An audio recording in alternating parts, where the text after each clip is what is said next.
और रामदेव का बयान किसी से भी छिपा नहीं है, चाहे वो डॉक्टर्स को लेकर हो, चाहे महिलाओं को और बहन बेटियों को लेकर हो। डॉक्टर्स को लेकर रामदेव का क्या बयान था, आप सभी के सामने था या नहीं था? डॉक्टर्स को लेकर जब इसने कोरोना के समय में बोला था, उसके बाद इसने बोला कि मुझे महिलाएं बिना वस्त्र के भी अच्छी लगती हैं। तो इनका जो है दिमाग जो है खराब हो गया। अब ये इस्लाम को लेकर बोले हैं, ये बोले हैं कि 5 वक्त की नमाज अदा करने के बाद ये जो मुसलमान लोग हैं ये बहन बेटियों को उठाते हैं, आतंकवादी बनते, सब कुछ जायज़ है।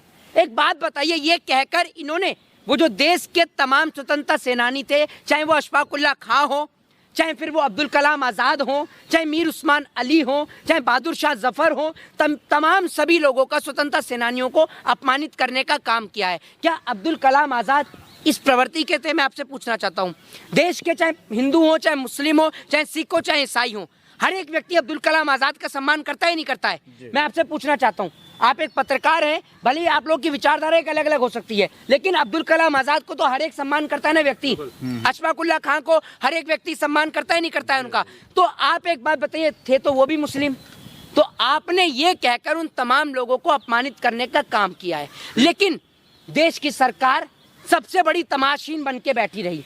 वो देश की सरकार जो इस प्रकार के जो बयान देने वाले बाबा हैं उनको उठाकर जेल में बंद नहीं किया, इसका मतलब ये है कि स्वतंत्रता सेनानियों का अपमान सरकार खड़े होकर खुद दिखवा रही है। हिंदू मुस्लिम करने से शेयर बढ़ जाएंगे क्या बाबा? एक बात आप मुझे बताइए। नहीं, बाबा के शेयर नहीं बढ़ेंगे। बाबा का काम अब क्या है ना, अब आप ये समझ लीजिए बिजनेस तो ठप होता जा रहा है धीरे धीरे, फिर बाबा के पास काम क्या बचेगा? अभी ये जो संत परमहंस है, जो कॉमेडी बाबा जो है, अभी आप इसको देख लीजिए, ये एक और कहता है हिंदू राष्ट्र बनाएंगे, दूसरी ओर ये इंटरव्यू दे रहा है मुस्लिम पत्रकारों को और वीडियो भी डाल रहा है। बच्चे आए हैं दिल्ली से, इनके चैनल को लाइक शेयर और सब्सक्राइब करें, ऐसे करके वीडियो डाली है बाबा ने। अब आप सोच लीजिए, तो बाबा का काम सिर्फ टीआरपी बटोरना है।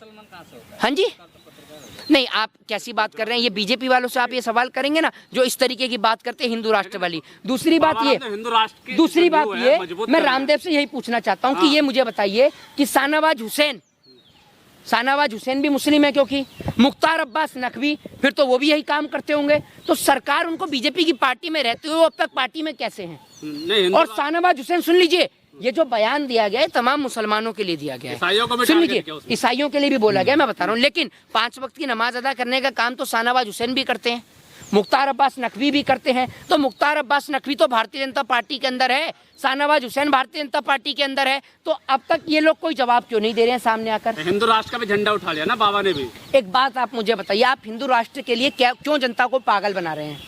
क्या हिंदू राष्ट्र का सपना अमित शाह का इकलौता बेटा जैसा नहीं देखता? क्या हिंदू राष्ट्र का सपना शिवराज सिंह चौहान का बेटा नहीं देखता? क्या हिंदू राष्ट्र का सपना स्मृति ईरानी नहीं देखती है, उसके बच्चे नहीं देखते? अच्छा, ऐसे बयान से किसका फायदा होता है? बीजेपी का। क्या फायदा? कैसे? जितना हिंदू मुस्लिम होगा उतना वोट मिलता है। हाँ, लोग ना मूर्ख है। बीजेपी के थोड़ी हैं बाबा। कौन? बाबा बीजेपी के क्यों नहीं है? कैसे? अगर बाबा बीजेपी के नहीं होते तो अब तक जेल के अंदर बंद होते। ये बात आप समझ लीजिए। आप सीखने गए हैं योग? कितनी बार सीखने गए हैं आप योग? टीवी पे तो सिखा रहे थे। टीवी पे कौन से चैनल पर आता है उनका प्रोग्राम? कौन से उस पर आता है? अभी ये जो वहाँ पर गए थे धर्म संसद में, वहाँ योग सिखा रहे थे। अरे वहाँ उनको देख के सीखते हैं। एक मिनट मेरी बात सुन लीजिए। जो योग सिखाता है वो बाबा कहलाता है? अरे मैं क्या बोलता हूँ, आपने बोला कि वो योग सिखाते हैं, योग सिखाने वाला बाबा कहलाता है?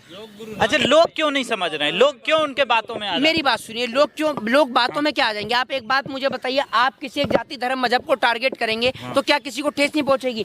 ये लोग सरकार को तत्कालीन इनके ऊपर देशद्रोह या राजद्रोह का मुकदमा दर्ज करना चाहिए, क्योंकि ऐसे लोग देश के अंदर आंतरिक दंगों को बढ़ावा देते हैं। क्योंकि बिल्कुल, एक बात आप मुझे बताइए, अगर आप मुझे गलत कहेंगे तो एक ये स्वाभाविकता है कि निश्चितता है कि मैं भी आपको गलत बोलूंगा, है नहीं है? अगर आप मुझे गाली देंगे तो मैं भी आपको गाली दूंगा, क्योंकि टिट फॉर टैट एक कहावत है, जैसे को तैसा। तो आप अगर किसी जाति धर्म और मजहब के खिलाफ बोलेंगे तो वो भी आपके धर्म जाति और मजहब के खिलाफ बोलेगा, तो इससे दोनों धर्म के बीच जो है वो नफरत की दीवार पैदा होगी। ये रामदेव कभी सामने आकर ये नहीं कहता कि देश को एक होकर अमेरिका से लड़ना चाहिए, चाइना से लड़ना चाहिए, जापान से लड़ना चाहिए। हिंदुओं को एक कर रहे हैं। कहाँ से कर रहे हैं आप हिंदुओं को एक? मोहन भागवत का आपने बयान नहीं सुना? अरे वो भी तो बोल रहे हैं कि ये पंडितों ने बनाया है। मेरी बात तो भगवान ने नहीं तो बनाया। पंडित हिंदू नहीं है? मैं आपसे पूछता हूँ, पंडित हिंदू है या नहीं है? जाति तो खत्म कर रहे हैं वो लोग। मेरी बात सुनिए, अगर जाति खत्म करनी है तो सरकार ऑफिशियली तौर पर करे ना। सरकार ऑफिशियली तौर पर करे। दीवार बन- हिंदुओं को जगा रहे हैं बाबा। को कैसे जगा रहे हैं हिंदुओं को? हो गए थे 70 साल। नहीं, एक बात आप मुझे बताइए, क्या 70 साल से हिंदू का बेटा डॉक्टर नहीं था, इंजीनियर नहीं था, आईएएस नहीं था, आईपीएस नहीं था? तब का तो मुझे पता नहीं, लेकिन आपका मैं आपको बता देता हूं कि अब आप देख लीजिए, अब तो हिंदू के बच्चों को ये कहा जाता है कि हाथ में हथियार उठा लो। सुन लीजिएगा कितनों के स्टेटमेंट सामने आए कि हाथों में हथियार उठा लेने चाहिए हिंदुओं के बच्चों को। एक नेता सामने आकर ये नहीं कहता कि हिंदू के बच्चे को कलम उठाना चाहिए।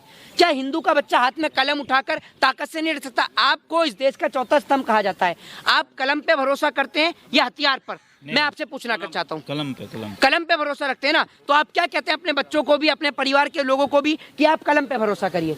यही बोलते हैं ना। क्या आपने कभी किसी को बोला है कि भाई आप हथियार पे भरोसा करिए?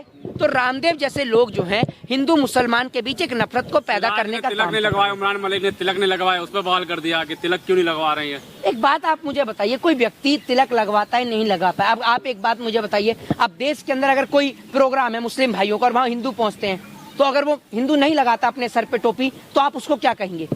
क्या कहेंगे कि मतलब वो किसी धर्म से नफरत करता है? नहीं नहीं, कैसी बात आप कर रहे हैं? मेरी बात सुनिए, सबका अपना अपना एक धर्म है।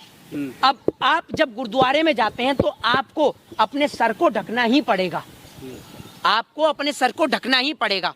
ये एक गुरुद्वारे की एक परंपरा है कि हर एक, चाहे बहन हो, चाहे बेटी हो, चाहे माताएं बहनें हो, चाहे भाई हो, एक छोटा सा बच्चा भी क्यों ना हो, वो अपने सर को ढकने के लिए जाता है। क्योंकि जब आप भाई गुरु के पास जाते हैं, है ना, तो आप इसको क्या कहेंगे कि वो आप जबरदस्ती आपके ऊपर करवाया जा रहा है, आप अपनी इच्छा के अनुसार जा रहे हैं। दूसरी बात यह है कि कोई व्यक्ति अगर तिलक लगवाता है या नहीं लगवाता है, कोई टोपी पहनता है या नहीं पहनता है, आप उससे उसकी देशभक्ति का या उसके राष्ट्रवादी होने का प्रमाण नहीं दे सकते। महंगाई बढ़ी है, सब मुद्दे क्यों आ गए? महंगाई को छिपाने के लिए ये सब मुद्दे लाए गए ताकि लोगों का ध्यान जो है वो भटकाया जा सके। जय हिंद। शेयर है वो जी। डाउन हो गया। बाबा का शेयर नीचे आ गया है। जब देश में इस प्रकार की नफरत फैलाएंगे तो यही हाल होगा। जय हिंद, जय भारत, वंदे मातरम।